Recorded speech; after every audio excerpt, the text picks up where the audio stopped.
지금 겨울이 다가오면서 보일러 생각만 해도 한숨 나오시죠? 요금 고지서 보면 깜짝 놀라게 됩니다. 이번 달에도 또 올랐네 하면서요. 그런데 말이죠. 이 영상 끝까지 보시면 한 달에 7만 원 이상 아끼는 법, 게다가 몸까지 더 따뜻하게 지키는 방법을 바로 아실 겁니다. 대부분 이렇게 생각합니다. 보일러 온도 낮추면 되잖아. 맞습니다. 근데 그 순간 몸의 천도같이 떨어지고 있다는 사실 알고 계셨나요? 천이 1도만 내려가도 면역력은 30% 이상 떨어집니다.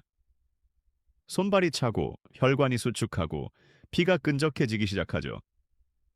그 결과 감기부터 혈압, 관절통까지 모두 난방비를 아끼려다 생기는 겨울 질병들입니다.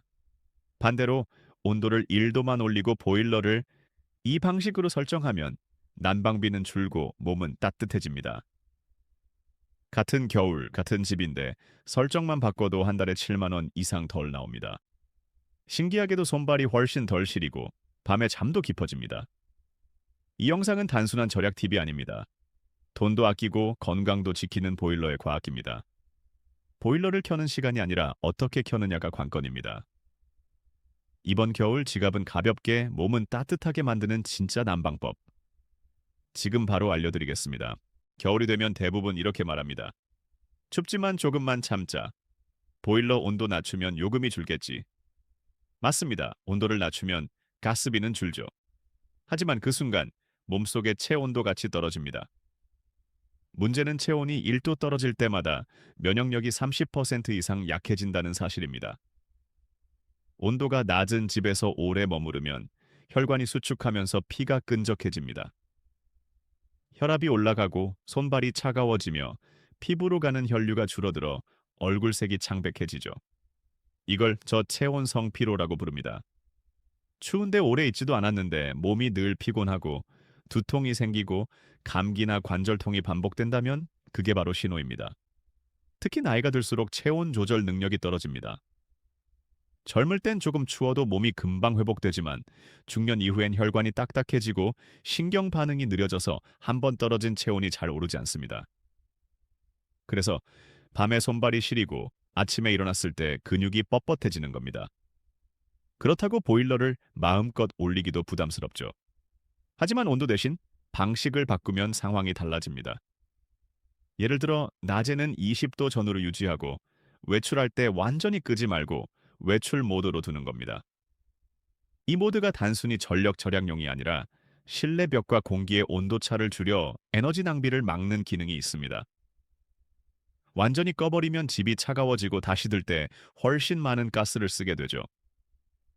또 하나 중요한 건 집의 온도보다 몸의 온도를 일정하게 유지하는 것입니다. 실내가 조금 차더라도 양말, 조끼, 무릎 담요로 몸의 중심부를 따뜻하게 하면 전체 체온은 안정적으로 유지됩니다. 이걸 체온 보정 난방법이라고 합니다.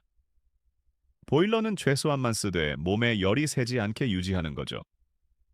실제로 에너지관리공단 조사에 따르면 보일러 온도를 1도만 낮추고 대신 체온 유지 루틴을 지킨 가정은 평균적으로 난방비를 5% 이상 절감하면서 감기, 두통, 관절통 증상이 줄었다고 합니다. 즉, 춥게 버티는 절약근 몸을 상하게 하지만 체온을 지키는 절약근 몸을 회복시킨다는 겁니다. 난방은 단순히 온도의 문제가 아닙니다. 몸의 균형과 순환의 문제입니다. 온도를 낮출수록 피로가 쌓이고 혈관이 좁아지며 몸의 회복 속도도 느려집니다. 난방비를 아끼려다 결국 병원비로 더 쓰는 이유가 바로 여기에 있습니다. 많은 분들이 집이 따뜻하면 됐지라고 생각합니다. 하지만 진짜 문제는 온도가 아니라 공기의 상태입니다. 공기가 정체되고 습도가 낮아지면 실내 온도가 아무리 높아도 몸은 금세 식습니다. 그 이유는 간단합니다.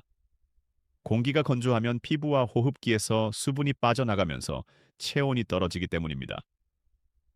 겨울철에 난방을 오래 틀면 습도가 30% 이하로 내려갑니다. 그때부터 코가 막히고 목이 칼칼해지고 피부가 당기거나 하얗게 일어나는 증상이 나타나죠. 이건 단순한 건조증이 아니라 몸이 스스로 열을 빼앗기고 있다는 신호입니다. 건조한 공기는 체온 유지의 적입니다.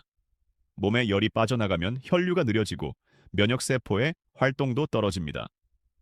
특히 노년층에게는 이게 더 치명적입니다. 밤새 건조한 공기를 마시면 기침이 늘고 가래가 끈적해지며 폐렴이나 기관지염 위험이 높아집니다. 아침에 일어나서 목이 바짝 말라 있다면 그건 단순히 밤이 건조해서가 아니라 공기 순환이 막혀서 산소가 부족했다는 신호입니다. 즉, 따뜻하게 잤는데도 피곤한 이유가 바로 그겁니다. 이 문제를 해결하려면 보일러를 세게 트는 것이 아니라 공기를 돌려주는 것부터 시작해야 합니다. 가장 좋은 방법은 하루 3번, 10분씩 환기하는 겁니다. 춥다고 창문을 완전히 닫아두면 실내 이산화탄소 농도가 급격히 올라가고 산소가 부족해지면서 뇌가 피로해집니다. 공기를 한번 순환시켜주면 실내 산소가 새로 들어오고 공기 중 수분이 다시 고르게 퍼집니다. 또 하나의 핵심은 습도 유지입니다. 보일러는 공기를 드는 동시에 수분을 빼앗습니다. 그래서 아무리 따뜻해도 몸은 점점 말라갑니다. 가습기가 없다면 젖은 수건을 방 한쪽에 걸어두세요. 그것만으로도 습도가 10% 이상 올라갑니다. 그리고 식물 화분 하나만 있어도 밤새 수분이 자연스럽게 퍼져 공기가 부드러워집니다. 습도 40에서 50%를 유지하면 체감 온도는 실제보다 2도 높게 느껴집니다. 즉, 보일러를 1에서 2도 낮춰도 같은 따뜻함을 느낄 수 있다는 뜻입니다.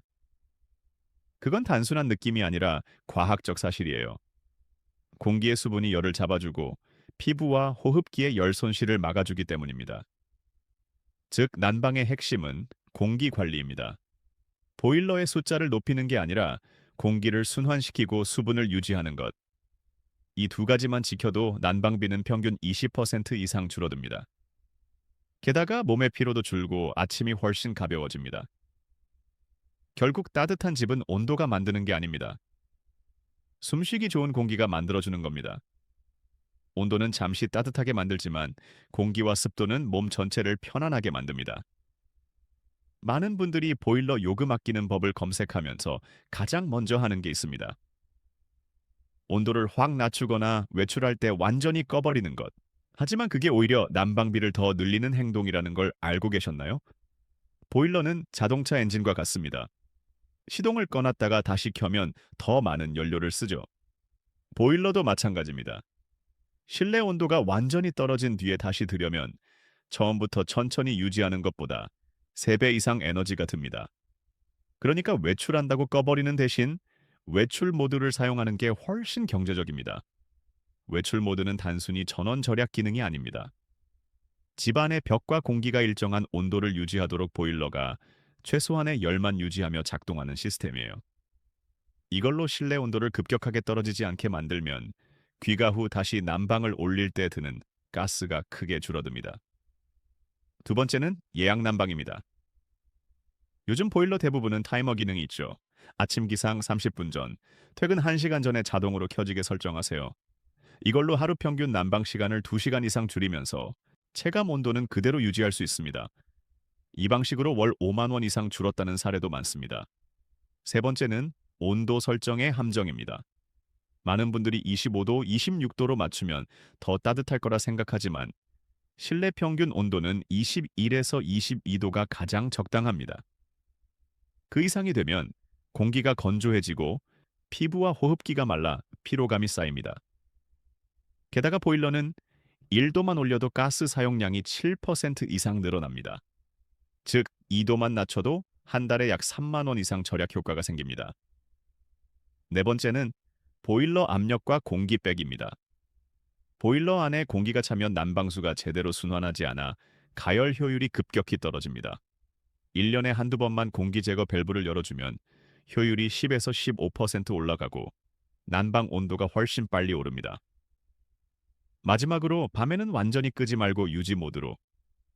자면서 추위를 느끼면 몸이 경직되고 심박수와 혈압이 함께 오릅니다.